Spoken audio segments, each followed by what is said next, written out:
Delhi liquor స్కామ్లో కవితపై ఆరోపణలు చేసిన బీజేపీ ఎంపీ పర్వేష్ వర్మ మాట్లాడుతున్నారు. లైవ్లో చూద్దాం. ना ये क्रेडिट नोट का जवाब दे सकते हैं और ना ये 2% से 12% का जवाब देते हैं. ये सीधा पहुंच जाते हैं कि केजरीवाल तो प्रधानमंत्री के उम्मीदवार हैं. तो एक कोई गांव में अपना हड्डी सा पहलवान था. तो एक हमारे देश में गामा पहलवान हुए, बहुत जो है उनको रुस्तम हिंद भी बोलते थे. तो एक हड्डी सा पहलवान था राघव चड्ढा जैसा. तो वो बार बार जो है चुनौती देता था कि गामा पहलवान को मेरे सामने लाओ, मैं उसको हरा दूंगा. तो ना गामा पहलवान ने उससे लड़ना था, और जब अगर कभी वो आ भी जाता तो उसका हड्डी पहलवान का क्या होता, तो वो भाग जाता. तो ऐसे ये खुद ही 4 लोग कहीं पर भी जाके चैनल पर या किसी दूसरे राज्य में जाकर खुद ही एक दूसरे की पीठ जो है थपथपा रहे हैं कि इसको भारत रत्न मिलना चाहिए, इसको प्रधानमंत्री मिलना चाहिए, इसको ये मिलना चाहिए, इसको ये मिलना चाहिए. मैं आपको बहुत ही इंटरेस्टिंग फिगर एक जो है बताने वाला हूं, और जब आप इनकी आम आदमी पार्टी की पीसी में जाएं तो जरूर उनसे ये वाला सवाल पूछें. इसका भी जवाब उनके पास नहीं होगा. कि आपने मनीष सिसोदिया को बार बार ये कहते सुना होगा कि हमारी दुकानें ज्यादा नहीं खुली, इसलिए जो हमारा रेवेन्यू है वो कम आया. अब आप ये जो मैं आपको फिगर दे रहा हूं इसके बारे में जरा सुन लीजिए कि 2020 और 2021 में, अगर मैं 19 और 20 की बात करूं तो दिल्ली में 10,000 करोड़ की शराब बिकी 2019 और 2020 में. 2020 और 21 में दिल्ली में 7,860 करोड़ की शराब बिकी. और जब ये पॉलिसी आई तो केवल 7 महीने के अंदर में जो दिल्ली में शराब बिकी है वो अमाउंट है 10,000 करोड़ रुपया.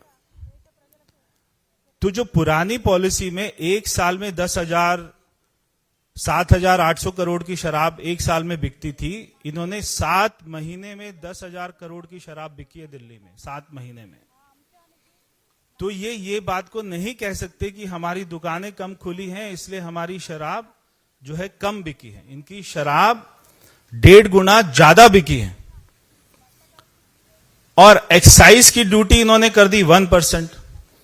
अब मैं आपको एक्साइज के ऊपर में भी आपको उनसे सवाल पूछना चाहिए कि 19-20 में आपको एक्साइज ड्यूटी 4,200 करोड़ रुपया सरकार को मिली. 20-21 में एक्साइज आपको 3,300 करोड़ रुपया मिला. मगर जब आप नई पॉलिसी लेके आए तो केवल 158 करोड़ रुपया एक्साइज मिला. एक्साइज 158 करोड़ रुपया, यानी कि एक्साइज में भी लॉस है और आपके रेवेन्यू में भी लॉस है. तो मैं मनीष सिसोदिया जी से पूछना चाहता हूं कि आप इस बात का जवाब दें कि आपकी सरकार को एक्साइज में 3,000 करोड़ का लॉस हुआ है और आपके रेवेन्यू में 3,500 करोड़ का लॉस हुआ है. ये सरकारी लॉस है. ये आपको हुआ है या नहीं हुआ है, इस बात का जवाब दे दें. ये तो सारे डाटा होंगे एक्साइज के पास में, एक्साइज विभाग के पास में, आपके पास में. तो सरकार को पिछले साल की तुलना से एक्साइज में कितना लॉस हुआ है और आपको रेवेन्यू में कितना लॉस हुआ है, इस बात का मनीष सिसोदिया उत्तर दे दें कि आपको 3,500 करोड़ रुपए का लॉस हुआ है या नहीं हुआ है रेवेन्यू में, और 3,000 करोड़ रुपए का एक्साइज में लॉस हुआ है या नहीं हुआ है, इस बात का जवाब दे दे. और जो 6,500 करोड़ रुपया सरकार को लॉस होता है, देखिए ये अपने आप में एक बहुत बड़ा क्राइम है कि सरकार जिस पॉलिसी में उसको 6,500 करोड़ रुपया ज्यादा मिल रहे हैं, अगर सरकार एक नई पॉलिसी लेकर आती है और उसमें ऐसे चेंजेस करती है कि जिसमें सरकार को 6,500 करोड़ रुपया कम आता है, तो ये अपने आप में एक बहुत बड़ा क्राइम है.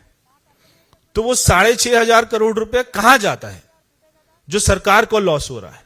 क्योंकि शराब तो ज्यादा बिक रही है, शराब कम नहीं बिक रही, मगर सरकार को जितना रेवेन्यू आना चाहिए था, जितना पैसा आना चाहिए था, वो नहीं आ रहा. तो वो पैसा कहां जा रहा है, इस बात का जवाब दें. तो ये कई ऐसे बिंदु हैं जिनसे जब आप उनसे केमिस्ट्री का सवाल पूछेंगे तो आपको हिस्ट्री बताएंगे. तो इसीलिए यही हाल है कि जो है इनके